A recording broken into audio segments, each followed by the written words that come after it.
Learn English with Muallimi Academy.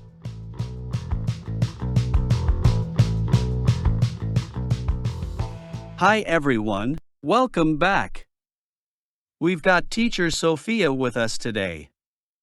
Say hi, teacher. Hey Henry, it's great to be back here with you. You mentioned you'd like me to do some teaching today. That's right. We're hoping to learn some advanced English expressions to help our students speak more like natives. Absolutely. I'm aware that a lot of folks enjoy this lesson, so I'll do my best to share valuable insights. Understanding these advanced English phrases is crucial, especially if you're aiming to enhance your English skills. Now, I'm curious about your thoughts on these instructional videos. Do you find them engaging? If your answer is yes, I really appreciate it. However, there are more sophisticated ways to express your enjoyment. You might say that you find them captivating, or that they really grab your interest. Alternatively, you could express your engagement by saying, "I was completely absorbed by it," indicating intense focus. When discussing a book, for instance, you might say, "It was so good, I couldn't put it down," showing just how compelling it was. This phrase conveys that the book was exceptionally captivating, to the point where you didn't want to stop reading. Or you might say, "I was so engrossed in it, I completely lost track of time." Now, let's talk about how to express the opposite.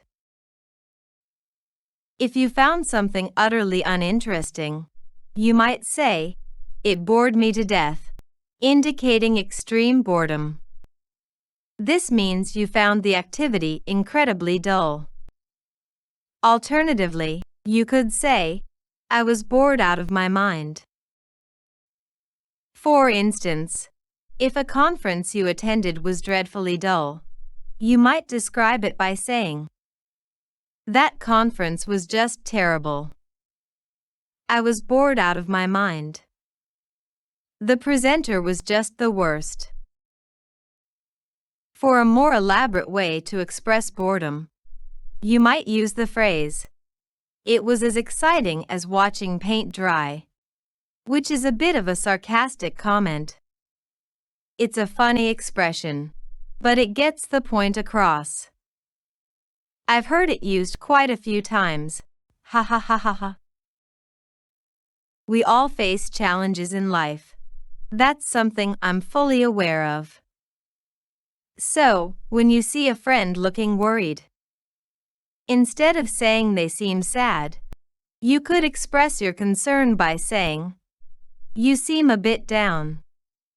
Can I help in any way?" Showing true friendship. Following that, you have the opportunity to uplift your friend who might be feeling blue by saying, "Come on, cheer up. Don't be downhearted.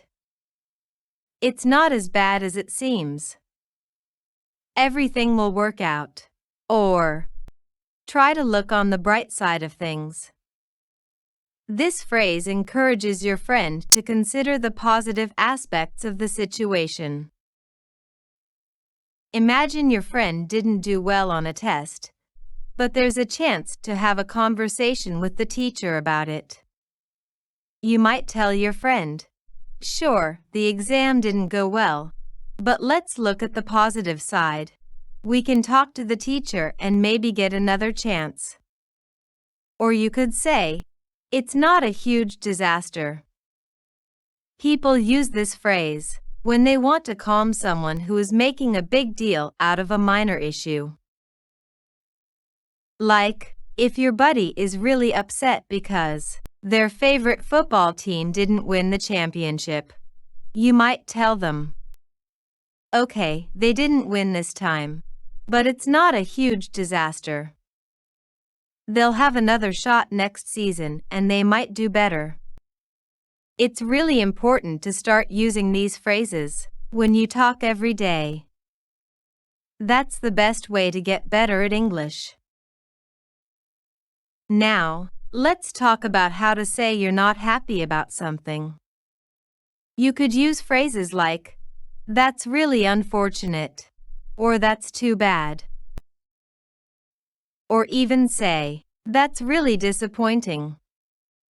For example, if you catch your partner cheating during a test, you might say, "I can't believe you're cheating on this test. We spent so much time studying. This is really disappointing." Or you could use phrases like, "That was a total letdown," which means you felt really let down. Let's say a friend suggested a film to you, saying it was amazing. But after watching it, you didn't think it was great at all. In fact, it was pretty terrible. So, you could say, "That movie you told me to watch? It was really not good. I had expected so much more."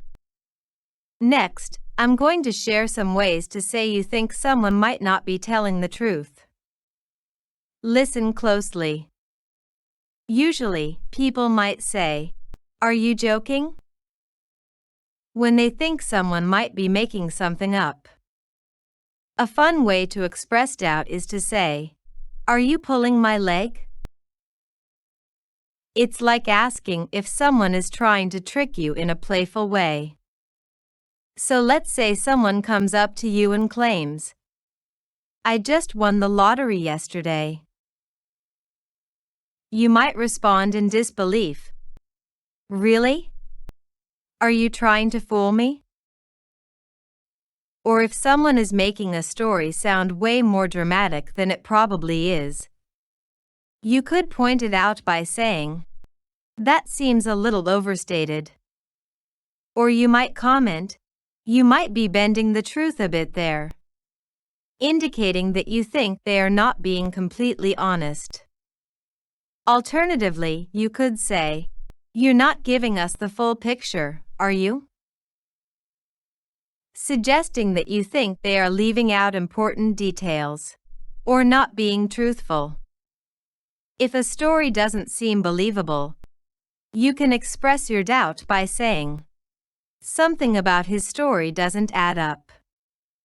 Or if you're certain that what someone is saying is false, you might assert, "That's a blatant lie." And following that train of thought, if someone is lying, it suggests they might not have good intentions, or be a trustworthy person, correct?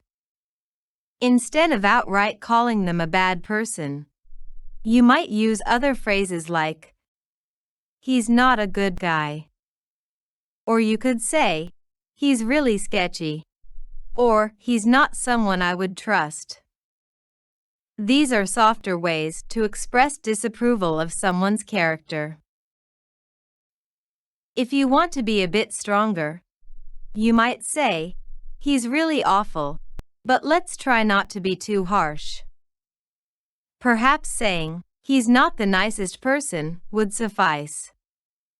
Or you could simply say, "He's not very pleasant," implying that he's not easy or enjoyable to be around. Sure, there are a lot of harsher words we could use, but maybe we can save that discussion for another time, if that's something you'd be interested in. And when someone is rude to you, it's usually pretty clear from their face. So it's really useful to know how to talk about different facial expressions. That's right. Being able to describe how someone is looking can be very helpful. So, let's say someone looks really joyful. You might say, "Wow, she looks so joyful." But we can use more interesting words. Like, you could say, "She was beaming," which means she had a huge, bright smile on her face. Or you could say she was grinning from ear to ear. Let's look at some other examples.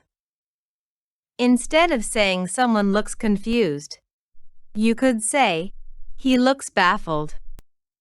Or if someone makes a quick face of discomfort, like when getting a shot, you could say, he flinched. If a girl gives you an angry stare, you might say, she gave me a stern look.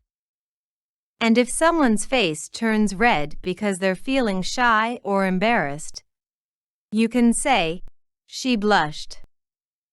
Sometimes you might ask a friend who looks upset, what's wrong? Why do you look so down? Or if you can't really tell what someone is thinking or feeling from their face, you might say, her face didn't give anything away. Oh dear, I just realized the time. It's gotten really late. I'm so sorry, but I need to head out. No worries, I understand. This was a really interesting lesson. Thanks a lot. I hope we can continue and have more videos with advanced words and expressions, right? Well, we've already done quite a few of these sessions. I just hope the students aren't getting tired of them. I doubt that's the case. But hey, students, what do you think? Do you want us to continue? Let us know down in the comments.